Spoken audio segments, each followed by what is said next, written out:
All right, guys, welcome back to the Imaxit YouTube channel. I'm your host, JD. If you're new, please do smash that like button, share, and definitely subscribe. For the members of the channel, massive respect. You guys are really and truly appreciated. All right, how to become a member? You just click the join button and YouTube will lead you from there. So anyways, you saw by the title, we are going to be discussing Jamaica Reggae Boyz preparation game towards the Gold Cup. We're going to give you all the additional quirks around it and maybe end it with a prediction, and you guys can drop yours as well. All right, so anyways, Jamaica Reggae Boyz, we heard from the gaffer yesterday. He outlined it a few things, as in who is missed and what is the importance for this game. Yes, so we're gonna just go by that. All right, so the Jamaica squad listing: in goal are the goalkeepers: Andre Blake, Jamal Wade, Connor Boyce Clark. Perfect. I think Jamaica barely could have done a better lineup than that. In the defensive department, Amari Bell, Shon Bernard, Richard King, Joel Latibodier, Adrian Mariappa, Dexter Lambakisa, Javian Brown. Still a good enough centre back defensive output right there for this situation. In midfield, Kevin Lambert, John Russell, Delano Splat, Brandon Cover, and Daniel Johnson. Not bad. It's still okay to learn something from it, because remember, this is a learning lesson. It's not just to go out there to win a game, but to learn something to add it towards the actual quest. And the actual quest is to do good in the Gold Cup and continue learning to make sure you qualify at the end of the day. The striking pool: Kahim Paris, Shamar Nicholson, Corey Burke, Dujuan Richards.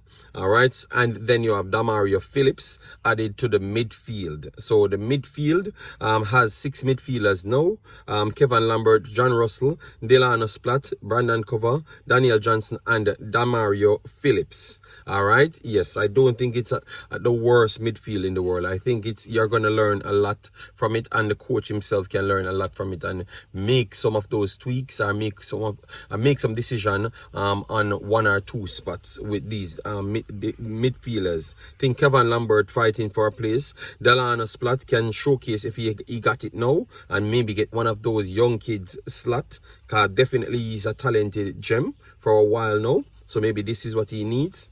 In the forward department, it has to be Kahim Paris and Dujuan Richards, as in the 2 persons really fighting to make some recognition in the squad. All right, Shamar Nicholson is already a registered player for Jamaica, and also Corey Burke. Maybe he's getting older, but I still believe that he's a registered player. For me, my starting 11 would be Andre Blake, because obviously you're trying to blood people in, but you can't just force in too much new persons in, because you saw that in the Panamanian game how fast it go bad, because persons just never played with each other or barely played in a system.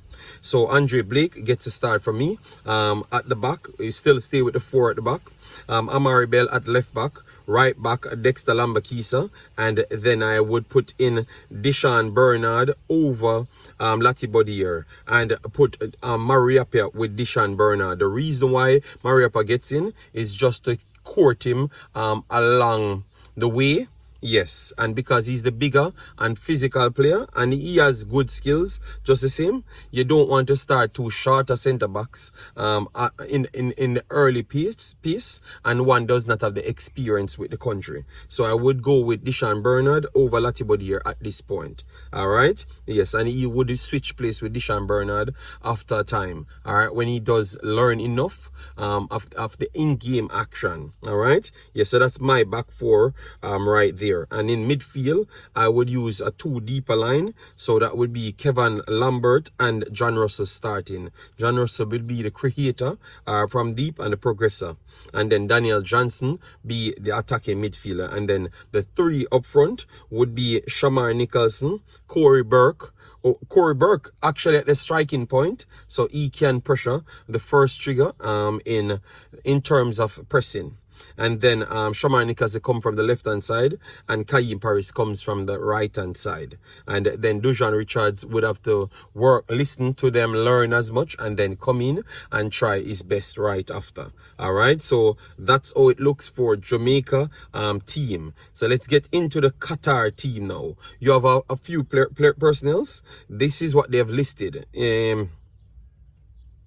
Their set of players they went with is a good squad. It looks like they have Afif, Ali in their team, and those are quality players. Bodiaf in the team as well. So this is Qatar's quality team. All right, this is Qatar's quality team, and they're trying to come and make a secondary mark in the Concacaf region. The last time they drew with Panama, defeated Honduras, and teams that we struggled with over the years. So Qatar might failed in the World Cup, but don't use that to judge them. They are a much better team than what people would just come off the rip and say. All right, they are technical enough because Afif is as good as anybody that Jamaica has. It's just you have the players that has natural ability, and his technical side is he showcased it even in the World Cup. So they do have quality players, and I think it's going to give Jamaica a good test. Sorry that it's not going to be shown live for you guys. Hopefully they do find a way out to get it to you guys right after.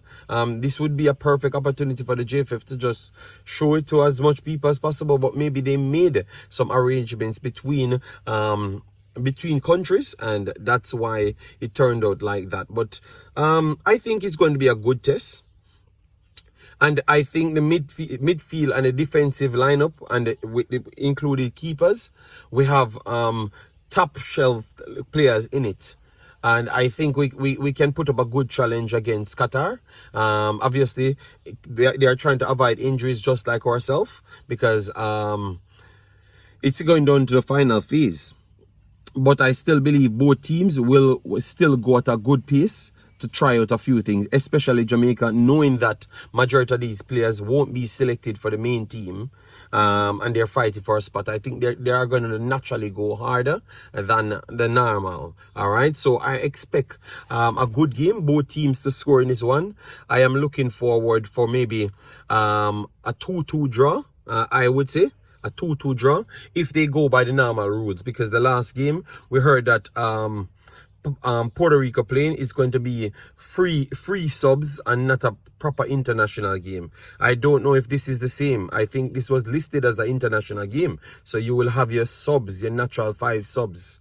All right, yes. So if that's the case, I am going with 2-2. If it's just a free-for-all game, I could see a bigger scoreline. But you're going to see things. New players coming in.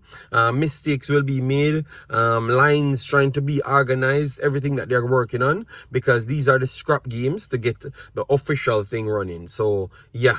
I think that's what I'm going to go with, a 2-2 if it's normal system. But if it's like a free-for-all game, maximum subs, I think I could see any one of them pull out a 3-2 or a 4-3 type of game, or a 4-2 game. But this is a close game, Qatar and Jamaica, at this point, especially this Jamaican team. Yes. So let me know your thoughts in the comment section. Smash the like button, share, and definitely subscribe. We will be coming with more content throughout the day. Yeah.